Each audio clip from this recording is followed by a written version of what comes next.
Do you have any tips to change mindset and maximize the little free time I get to recharge? Isn't this the question of all questions? What questions are tugging at you right now? And how might exploring the answers to those questions help you unlock your potential? Welcome back, or welcome to a special episode of the Finding Mastery podcast. I'm your host, Dr. Michael Gervais, by trade and training a high-performance psychologist.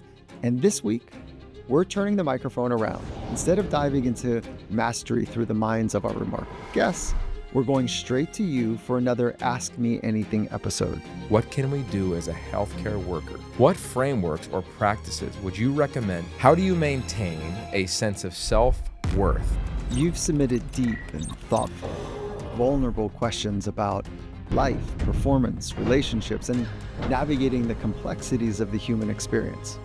And in this episode, with the help of author, documentarian, podcaster, football analyst, and all-around Renaissance man and friend of Finding Mastery, Yogi Roth, all offer insights and perspectives designed to help us think a little differently. What framing would you use to help instill a healthy sense of motivation? Nobody does it alone, so we need each other. Let's be great. We don't talk about working harder, we talk about recovering more intelligently. And what I'm hearing you say is remind them of the things that we've been talking about and training upon. Make sure you're infusing it with what could be great if we do the work together. It's a good point. It's crazy. So with that, let's jump right into your questions, my reflections, and an exploration of what matters most, right here on Finding Mastery.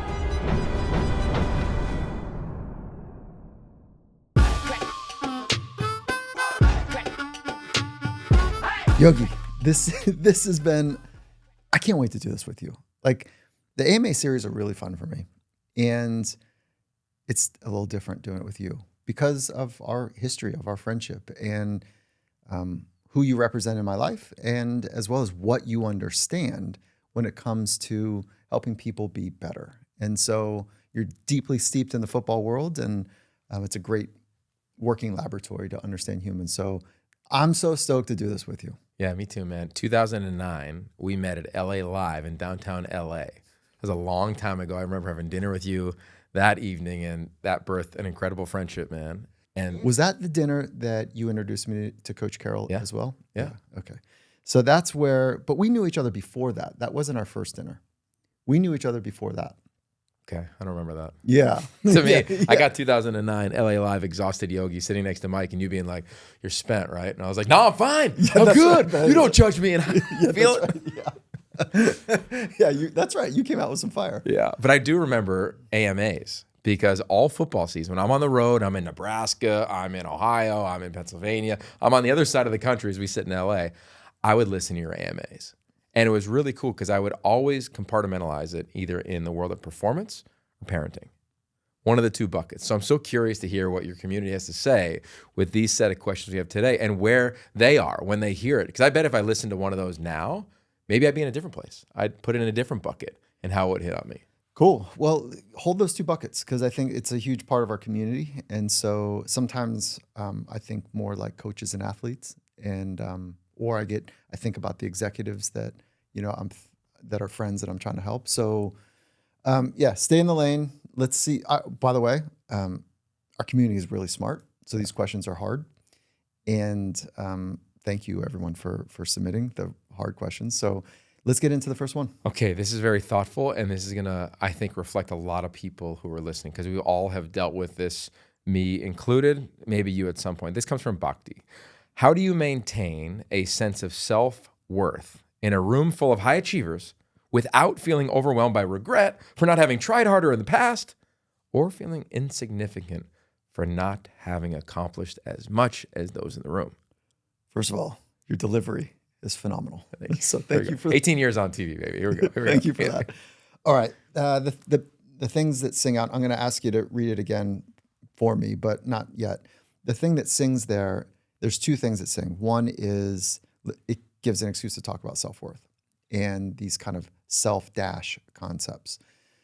And then I hear imposter syndrome in there. And then I hear the hinge is that my sense of self-dash, I'm going to do self-worth, self-efficacy, and self-confidence, which are three separate constructs that are interrelated and oftentimes confusing. So I'm going to pull them apart from science. But But the hinge idea is that my performance impacts my self-dash, my worth, my efficacy, or my confidence. That is not how it's supposed to happen. That is the tail wagging the dog. And so if we get this hinge idea right, I think we're going to be onto something really valuable for this questioner. Okay, so let's break those apart quickly. Self-worth is this general feeling that I matter. I don't have to do anything special. Like, I feel like when I show up and how I show up, like, there's an inherent value and worth to me. And that comes from how you speak to yourself, how your parents spoke to you, how your early philosophy and or your family's philosophy kind of was it children should be seen and not heard, sit down and shut up, or speak up. Oh yeah, Yogi has something interesting to say. So those early narratives about how children fit in the world end up sticking with us for a while. And then later on, we're force ranked and stacked against other kids. You get an A, a C, a B plus, not necessarily as an absolute score, but relative to other kids. And then we have the playground where we're picked first or last from kickball or softball or whatever the sport is.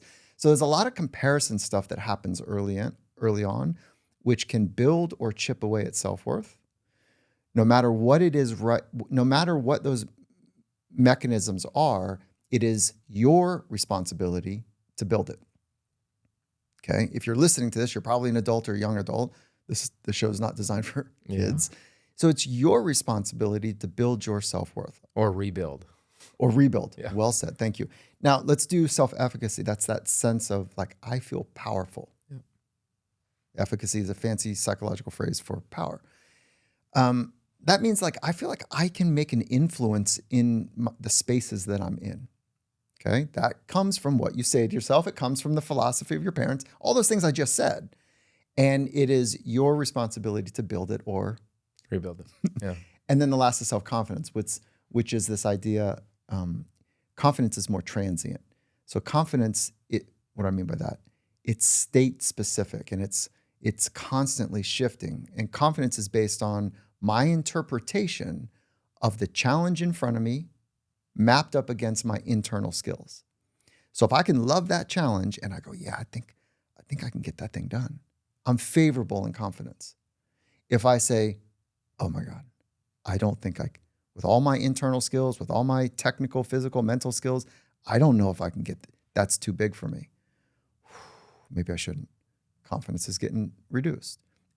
Accuracy about confidence is foundational. So you must be accurate with your internal skills. And if you can frame most of the challenges as an opportunity to grow, to figure it out, to get better, then the equation becomes favorable more often than not. So when I hear the question, I quickly go through those tumblers of those three, and then I go to the reason the imposter syndrome thing is flirting in the conversation is because the hinge idea is I'm letting my performance, the things I haven't done yet of my accomplishments, impact the way I speak to myself, which downgrades self-efficacy, self-worth, self-esteem, self-confidence, self. Now, what do we do with that? Become intimately aware of what you say to yourself. Stop allowing your external experiences or your past experiences dictate your internal state right now. Take responsibility for it. And then the other bit that I think is really powerful is be in service of someone else.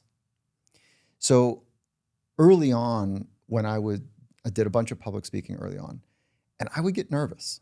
My heart rate would come up. I'd feel the butterflies, and part of me loved it, and part of me sometimes I'd be overwhelmed by it, and I'd sweat a little too much, or I wouldn't be kind of optimized. And it's because my main narrative was that I was more concerned about how I was being perceived by them. This is timely because it was just a handful of weeks ago, we did an event, forward deployed on the USS Ronald Reagan. It was a live warship. We were being trailed by a spy ship. The whole thing was intense. And I was doing some work speaking to fighter pilots, heads of departments, CO, XO, some incredible operators in the military during a time of moderate escalated kind of experiences.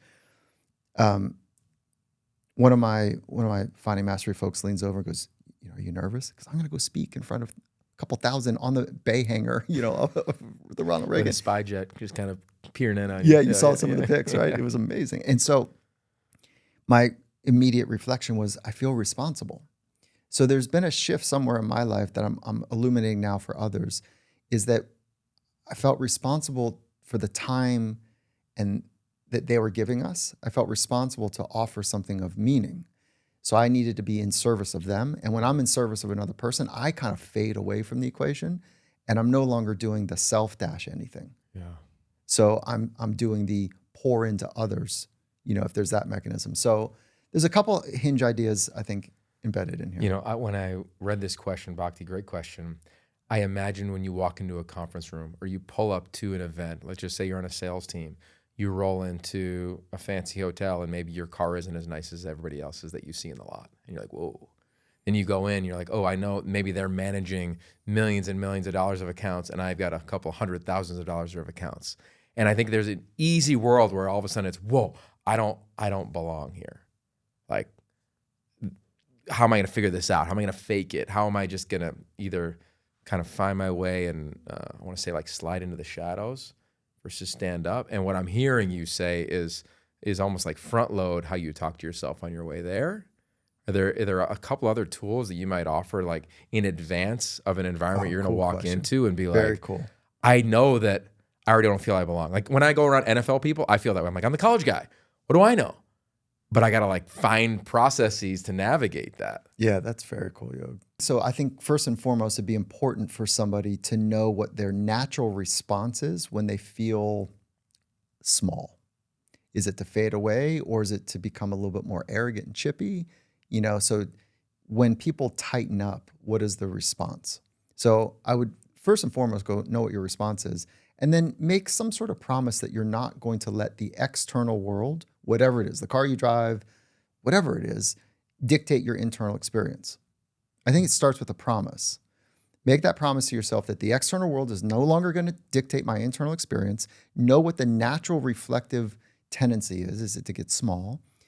And then I would front load the work of speaking to myself in a way that I'm not wagged by the external world, but that I know how to coach and speak to myself to build myself, to open the aperture of freedom for play, for value, because you're present and you're going to ask questions, you're present and you're going to whatever, add to the mix. And then when I notice that tendency that I get small or I get chippy or whatever it is that's unbecoming, it's not who I want to be, then I would use that as a moment to quickly course correct and have a go-to.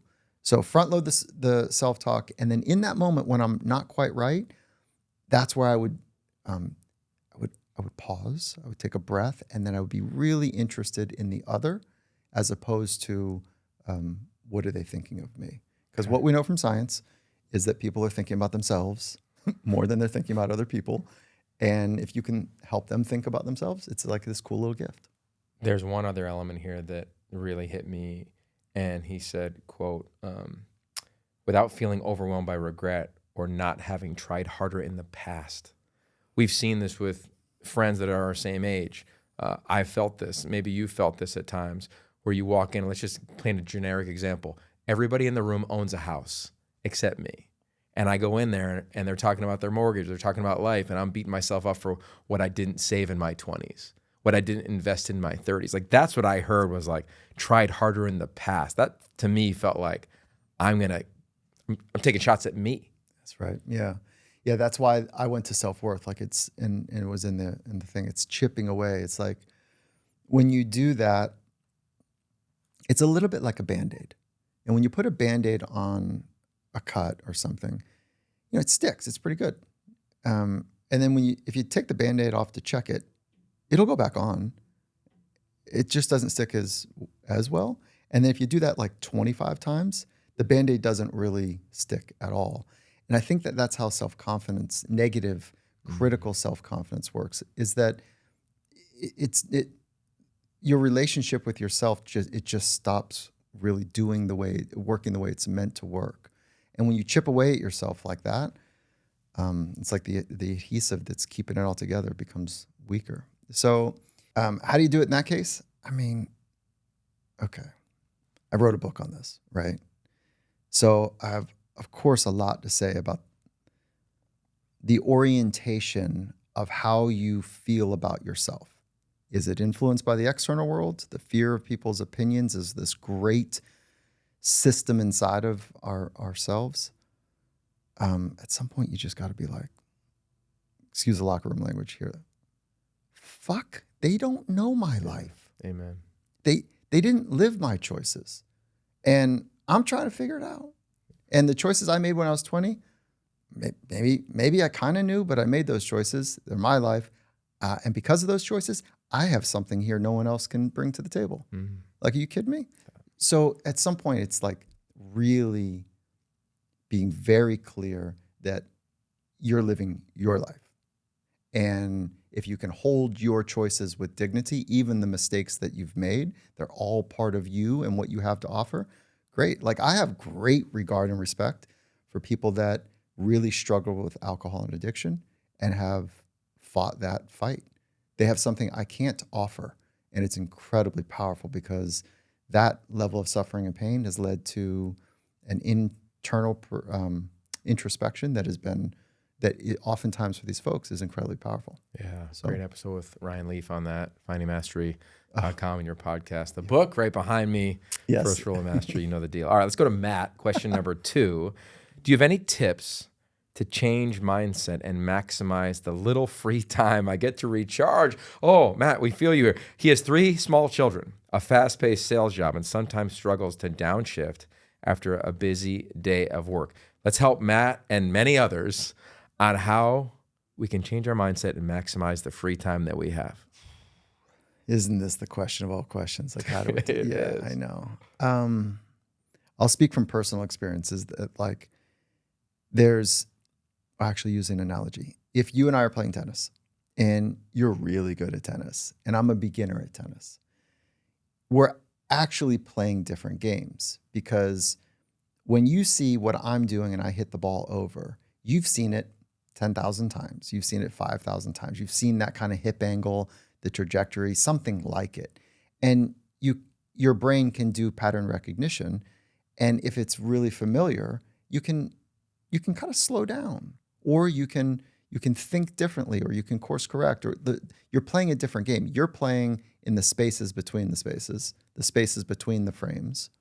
And I'm playing like it feels like everything is full speed, frame 1, frame 2, frame 3, and you're playing in between the frames, if you will. And that's one of the hallmarks of true masters versus novices or even experts. True masters are playing inside of the spaces. So let's go big framing here and then small framing in a minute, the space between. In the big frames is, do you have enough recovery, the big rocks, the big frames, like that you are figuring out how to get 8 hours of sleep, you're hydrating properly, you're doing something to switch on your body. Like, are you doing the big stuff properly? And if not, nothing I'm going to suggest is going to work. Okay. If you're getting those in place, then the way to maximize the next bit is by playing in the spaces, which is taking a breath from time to time, finding those moments in between the moments to smile, to connect with somebody else, to really enjoy the sun on your shoulder, the wind on your face, the water that you're drinking. Like, when you are fully present and you're appreciating your experience in that present moment, those are 2 separate ideas. Being fully present there's not an appreciation of the present. So these are 2 separate ideas. I want to make sure I'm not collapsing. When you're fully present and or appreciating your present moment and or deploying a skill to downregulate, to take the edge off a moment. If you did those 3 things on a regular basis, you're playing inside the spaces of moments. Yeah. And then what ends up happening is that person becomes a more efficient organism to run. And so the more efficient we become, actually the less sleep and that we do need. But when we're running around kind of like, what's it, chicken without a head or whatever Sure. that odd framing is, that we're very expensive to run. Like we're over leveraging our energy system and not properly recovering from it, it just becomes kind of the broth for illness and disease and low vibrance and low performance, certainly. Have you seen, there's all these Instagram reels that they're all in my feed, right? They're all in my algorithm. And it's like, your house is a mess. Your kids are screaming. They're running around. Your job is intense. Yeah, right. But you're going to miss it when it's all done. You're going to wish for a messy house. You're going to wish for crazy kids. You're going to wish for dirt everywhere on the walls. And I wonder, to your point, like, is that thought? Because when I see it, it always brings a smile on my face.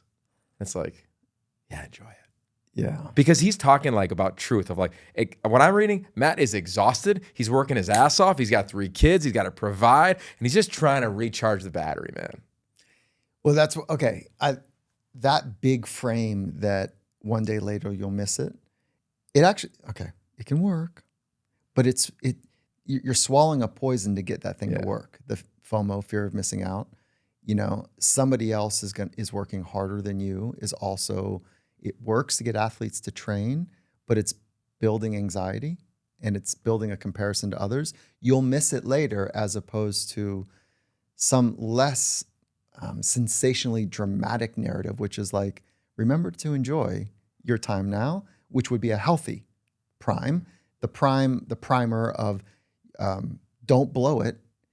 You're gonna miss it later is a little bit of a poison to swallow. It will help reframe and reground you to like, that's right, I do need to enjoy this because I don't want to fear later that I've missed it or that I've blown it. But then when you arrive later with that narrative underneath the surface, then you're still going to think the same things about later.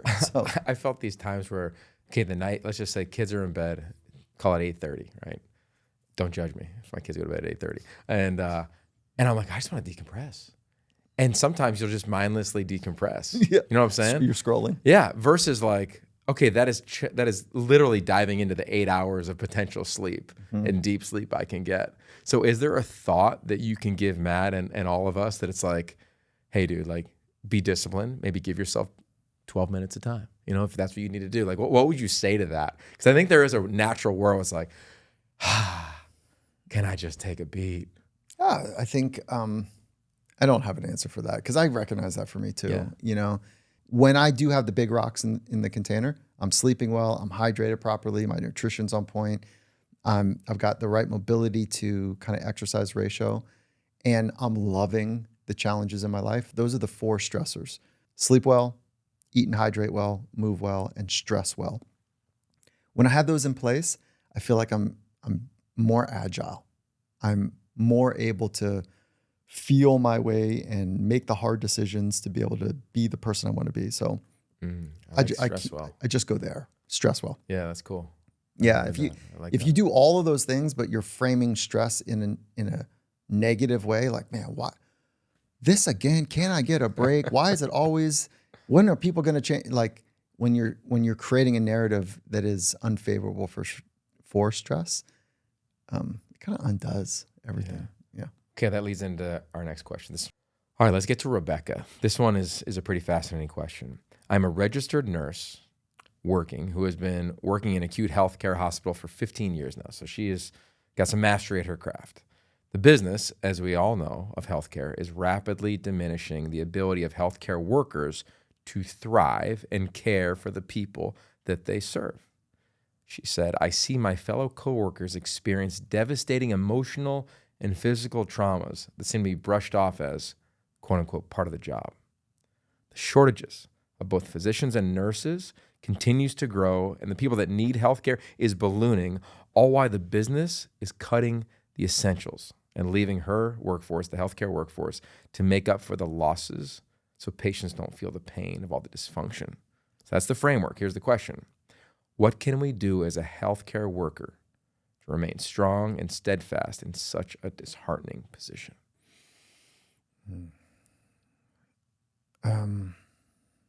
Okay. First, like, thank you for what you do. And I know that healthcare workers kind of hear that a lot. I mean that in this way, is that I think about, where would I prefer to live if it were not the United States of America? What would be an alternative? And there's lots of really wonderful places on the planet that I could see myself living. I love the United States. We're kind of in chaos right now. So I do think about it when I get to like this doom and gloom narrative about how unhinged our geopolitical narrative has become and what will happen to us. And I think about as a first order, like, what is the healthcare system in that new country that I want to go to, if I were to go to that? So I think about how great the practitioners in the United States of America are when it comes to medical, and how safe I feel if I get hurt. So if I'm pushing an edge, or if I'm in a bad accident, or I'm in some sort of thing and illness, I feel really safe here. Yeah. So first and foremost, thank you for how you commit to wanting to elevate our standard, our industry of health even further. Okay. The second is I really appreciate the honesty in the question. And the fatigue for healthcare workers is a real thing. We are not doing proper in training. So for this question to never arise again, we need to go upstream and invest in proper training inside of training. In elite sport, we don't talk about working harder, we talk about recovering more intelligently. And I think people would be surprised by that. The amount of resources that go into the recovery after the hard day of practice is incredible. And because the only product in elite sport is a human. That's the product. So the bright minds that say, how do we have an amazing, high-performing or masterful set of performers, they invest in those people, craft, body, mind, and they're making sure that the recovery is met for equal unit of stress with equal unit of recovery daily. And we're not doing that in the healthcare system. I wasn't taught it as a licensed psychologist, how to recover properly. And I was 3 weeks into my first internship, and I was flat out exhausted. And I know I look like a walking ghost in the hallway because I was so tired. I had no way of discerning how to downgrade the intensity of my listening because I didn't know what I was doing. So I was working really hard to be fully engaged and look for everything. And my supervisor pulled me aside, and she's very clear. She goes, "Okay, I can see you." She said, first and foremost, you care so much, make sure that you're figuring out how to take the spaces in between and like recover. And she says, I want to make sure that after every client that you see, go wash your hands. This is before any kind of COVID. This is 25 years ago. I said, what? And she says, yeah, this is not a germ thing. I want you to go wash your hands, to meditate, to say a prayer, to do a couple breaths, to be grateful. It's your little private moment in the bathroom that you're going to let go of the experiences and the conversation and the suffering and the pain and the excitement sometimes that people are bringing into your office. So have something that you're doing every 45 minutes to let go. Why was that practice not introduced early in my professional training in the academic system? Because it was kind of left randomly to this brilliant, supervisor to say it to me. Thank you, Dr. Maxwell. So my answer, recovery, recovery, recovery, recovery, recovery.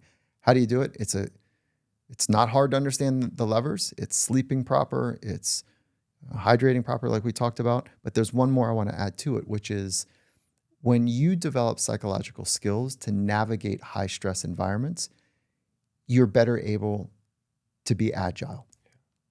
And so the psychological skills that are foundational for all people that want to live a full life is knowing how to find a sense of calm.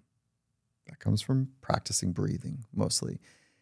A little bit of self-talk in there as well. So if you want to develop more calm, it's breathing and self-talk. Knowing how to develop confidence. That comes from a lot of self-talk and a little bit of breathing. So breathing and self-talk are two foundational skills to help us navigate this topsy-turvy world that, can kind of put us on our heels quickly. So those would be two. And then the last psychological skill I would mention is developing a mindfulness practice to be just a bit more aware. And when you're more aware, you can spend more time in the present moment with the right type of intensity. And when you spend more time in the present moment, you get to those insights, those aha moments like, oh, this is how this works. And then over time, those insights turn into wisdom. How would you follow up that? She followed up with, how can we reframe our outlook on our future?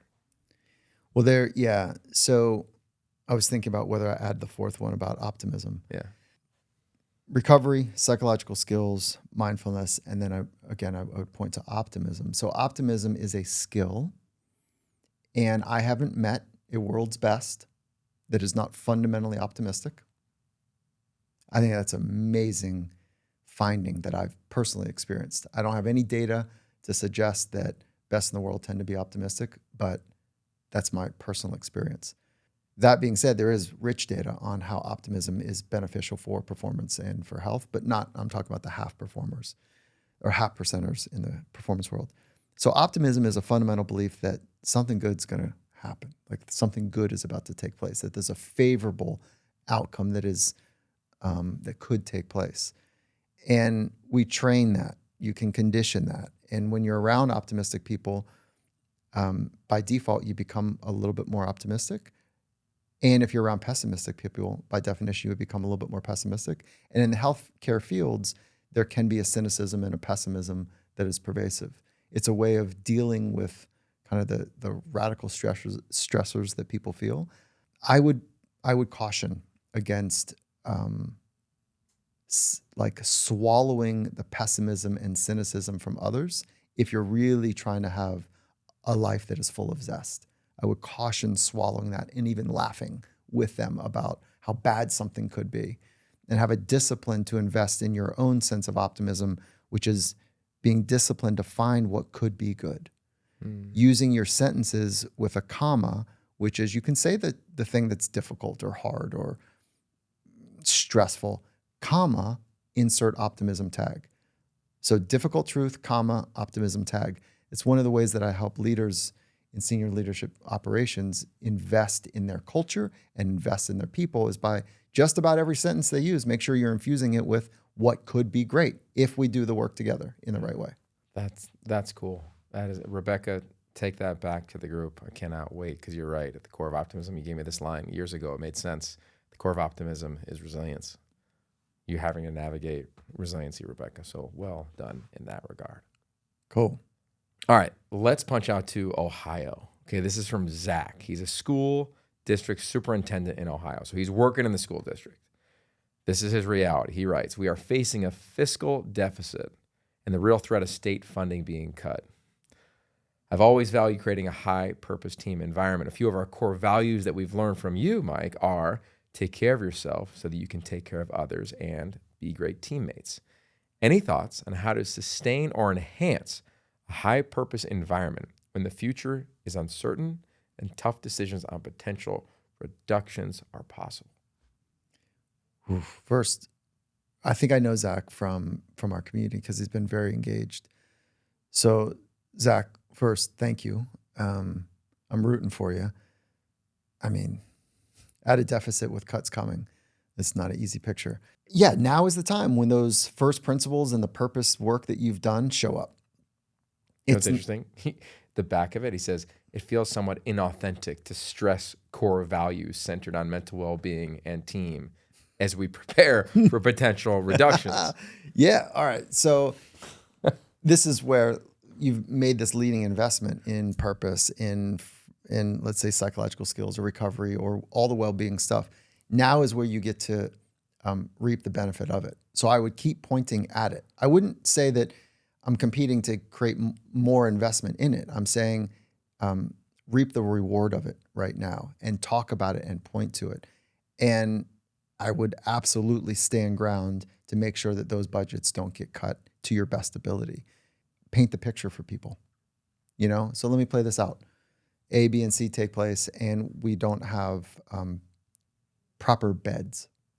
We don't have quiet environments for people to sleep. And I know that's not the school, but I'm just being dramatic to paint a scene. When you paint the picture for people and forcing logic on it, I don't know, it makes it a little bit harder for people to say no. I'm saying the benefit right now is that you've put the work in, now show the benefit. The way that you can be agile, that you can be optimistic, you can stay relational in how you're trying to solve this with who's ever establishing budget, developing those mindsets of curiosity and agility and relation, staying purpose-minded throughout this whole thing, that is the recipe for quote unquote winning. And winning in your case, Zach, feels like it's taking care of other people. So, It's interesting. He followed up that they train your teachers and coaches with defining your best course. yeah, that's what I So thought they, it was. so, Zach. so they have all of the tools, but people are about to lose their jobs. And what I'm hearing you say is a version of remind them of the things that we've been talking about and training upon, so it'll guide you in your next step, even if it's not here at that school. I would say I wasn't going that far, but I would say yes. I would say, this is when, look, we've made the investment. This is now the time for us to show, to lead with exceptional clarity, to lead that is principle-based, values-based, to make sure we're investing in the right way for people to be able to know what we stand for. The world is not, it's a false reality that the world is stable. The world is constantly unfolding underfoot. This moment and this moment and this moment. You and I have never been in this moment before. So it's always brand new and net new and da da da. So it's this false narrative that we have that it's anything other than unstable. It's always unstable. So Thanks for the reminder. Yeah, so it's always net new. And if we can't accept that, we become quite anxious about the unfolding, unpredictable nature of the present moment. So it's easy to talk about purpose when everything is stable. It's hard to talk about purpose and be about it when it is seemingly dire to some. Leonard Cohen has this great insight, the singer-songwriter, the poet, that there's a crack in everything, and it's in the crack where the light comes in. So you've done the work ahead of time, Zach. Keep finding the crack. Show where the light is. And I can't imagine how important the work that you've already done, how it's going to pay dividends. So I would encourage you to maybe tell us how it goes. Yeah. You're the one in the amphitheater right now. Zach, write us back and let us know how it goes. I hope that what I just said was not an empty meal. No, I think anybody in a leadership position, when it gets hard, and it's guaranteed to get hard, right? Do you double down is what I'm hearing. And even if some of the people he's doubling down on may have their jobs be eliminated, that's right, they're going to be better for it, is what I'm hearing from you. That's cool. Yeah, I would fundamentally co-sign that. Okay. Another educator, Peter, recently started a school counseling job at a middle school in Scottsdale, Arizona. Go Sun Devils. While it is a rewarding experience, there are significant challenges. One challenge is trying to ensure students who are academically motivated. It seems overwhelming because there is no real consequences for students who fail a class. They're still moving on to the next grade, whether they're in an A, F, or anything in between. So the question is, what framing would you use to help instill a healthy sense of motivation for these students? My favorite professors and teachers were ones that they absolutely loved life. And they loved what they were getting to share with me, with us. It wasn't about me. It was about what I was watching as somebody that was like the full animation of how exciting the thing that they've studied or that they're wanting to impart, just how wonderful it is. And I'm not saying that they're cheerleaders for something. They would do it in their own unique way, sometimes corny, sometimes whatever. But when I would be around somebody that has this love affair for helping me or somebody else grow and a love affair for the information that they're trying to share, it's infectious. So just being around those folks, I'm saying made a difference in my life as a student. In high school, I didn't find one of them. I didn't find any of them. I was too wrapped up in my own crazy world to even probably pay attention. But then when, the old saying, when the student is ready, the teacher appears. The teacher is always there then. The teacher is always there. And so that is your role as the teacher, to always be there. And I'm going to point to 3 professors that made a massive difference in my life. They didn't know me, but they loved their disciplines. And it happens to be psychology, philosophy, and theology. And they absolutely loved them. And they challenged me to think deeper, to like really examine some of the greatest thinkers in the world historically. And it led me down a path. So full love affair, zest for life, an optimistic view about what could be, holding the vision about an incredible tomorrow is really important for young kids. So I would not underestimate that. And then I'd also, work my ass off to, we say, to try to reach another person. How do you reach them? You ask questions, or you somehow let them know that you do understand what's happening for them. You understand their fears. You understand what's happening in their life, not the exact nature of it, but somehow you convey to them that you see them and you understand. It might be through questions, it might be head nods, it might be, whatever. You got to use your unique style. So I would manage those two things exceptionally well. See the person and hold a compelling future with this zest for life that you bring into a love affair with what you're trying to impart on these young kids, because they need us adults to stand up, especially right now. And now is not the time for letting our worries and frustrations and cynical nature overrun the situation, but understand that might not be the consistent narrative they feel. So see them, see that they're scared. Kids are scared right now. College for a private institution in the United States in the next 2 years is going to be over $100,000 a year. It's crazy, man.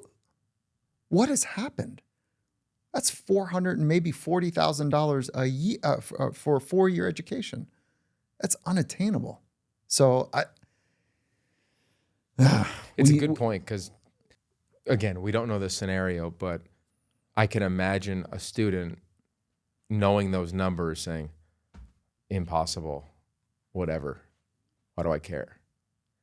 To your point, what I'm hearing is it's upon the teacher to continue to compete, to show up for them, because there are ways. There's always ways, whether that is exposing them to thoughts they didn't know, grants they weren't aware of, paths they didn't ever saw before them. Like, I think that's actually a beautiful part of the internet. Like, we can light it up all day long. TikTok's terrible. Social media sucks. There are beautiful elements of what it can unearth for students. Like, you've done a great job. I've seen you with athletes, Mike, where you compete to learn the learner. And I love that part when I watch you work with quarterbacks specifically. Mm-hmm. Yeah, I do think that, we'll stay on the college thing for a minute, is that, so if we're advancing a kid that doesn't have the right requisite skills to actually advance, of course we're not doing them any favors. So the question is about motivation for them. To understand the motivation, we have to understand them. So learn the learner. And if you, as a leader, if you understand the kind of the 4 levers for motivation, it will help. I wrote a long article on the science and the application of these 4 levers of motivation: intrinsic, extrinsic, internal, and external. And I'll put a link in the show notes of I think I published it on LinkedIn or somewhere, which would be an important thing to go read. And then the other skill I would suggest, beyond being a zest for life, beyond being the beacon for what could be an amazing future, is to understand either Socratic questioning, motivational interviewing, and or Rogerian questioning. So Carl Rogers holds the position that you have what it takes inside of you. So my job is to open the aperture with an unconditional positive regard for you. So if my posture as a teacher is an unconditional positive regard for you, and that you've got some answers in there, my job is to open the aperture up so that those answers can come forward. That zest for life, the solutions to compete, to take the test to your best ability. If you can do that, unconditional positive regard, if you can ask questions to elicit a better understanding of the person, that's Socratic methoding and motivational interviewing, and you understand those 4 pillars that I talked about motivation, that would be a really technical place to start that I think would have an outsized impact to make a difference in the kids' lives. Well said, Peter. Best of luck. Again, let us know how that thing shakes out. All right, let's go to Felipe. Felipe says, I lead a talented 21-person team at the International Paralympic Committee, guided by principles like focusing on what we can control and embracing challenge as opportunity. With my eventual transition, I want to ensure continuity, psychological safety, and growth for the team. So his question is, what frameworks or practices would you recommend to navigate this transition intentionally, minimizing disruption and maximizing resilience? Sounds like he's moving on from the craft that he's in. Yeah. So, And he's proud of what he did. well, you're really good at transitions. When you hear this question, what comes up for you? I always believe that story is at the heart of everything. So I think it's on Felipe to make sure that the 21-person team is not familiar with his story and his leadership traits, but the story that they've all created. And a great story is 4 categories, right? It's got, number 1, great characters. 2, it has to have stakes. It has to have a journey you're going to go on, and then it has an outcome. But the best stories make you feel something. And when I think of the International Paralympic Committee, I think the whole world, when we ever watch Scout Bassett, I mean, there's so many Paralympians that have just inspired all of us. You've had many on your show, Mike. I've had them on my podcast too. It's the story of how we feel. So I would say, hey, that's the beginning of the framework or practice to navigate that transition with intention, is reminding them the story that they are living already that you helped curate. I love that. I don't want to add to it. I want to support what you just said in the story or the narrative of what we're doing here together. When that's clear and it becomes far bigger than any one of us. And so I want to ask you, say the 4 elements for a great story together. There's I stakes. love this. I say this to locker rooms all the time. Great characters, 100 players on the team, 21 players on his team. You have stakes. You're going to win or lose. Mm-hmm. You're going to go on a journey. You have a schedule in front of you. You have days in front of you of the Olympics coming up, Paralympics coming up. And then you have the obvious outcome. But the number one thing that makes a great story great is that it makes people feel something. Like, think all the keynotes that you do, like, you give them the 4 things many times probably, but they feel something when they walk out. Yeah. And they remember usually 1 to 3 stories. They don't remember every little detail. So that, to me, and that's like out of like the Disney world of storytelling. Like, what are the greatest movies? What are the greatest films? What are the greatest books? Like, they have those categories.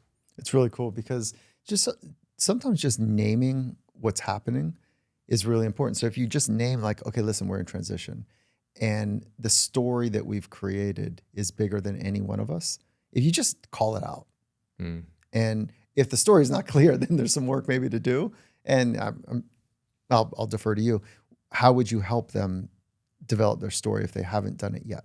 Well, I would ask a lot of questions like you do, right? And I would imagine, because you've done this with athletes, I have as well, I would imagine for Felipe's group, they would talk about psychological safety. They would talk about a growth mindset. They would talk about the great work that they did over a course of time, or continuity, as he referenced. And then you're just reminding them. I think a lot of your job is, at times, you've done it to me, where you're just a mirror of what I'm saying. Like, I always say this when I interview people, my job is just to reflect what you said to me. Does this make sense?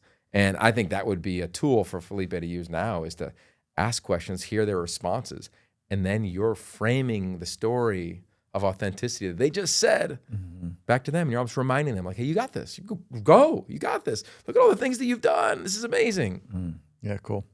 Very cool. Cool answer.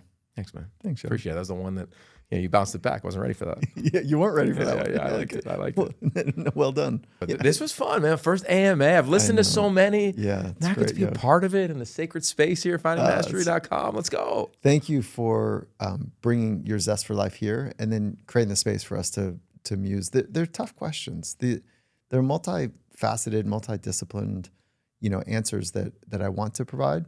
And I think the main thought that I'm feeling right now is I'm rooting for people in so many ways, and it feels like the world is so complicated right now. There's so many unknown variables that are real stressors hitting people, that making sure that we're getting quiet and connecting with our loved ones and speaking truth, that those 3 elements, I think, will carry us in a very rich way through these rapid waters that we're in.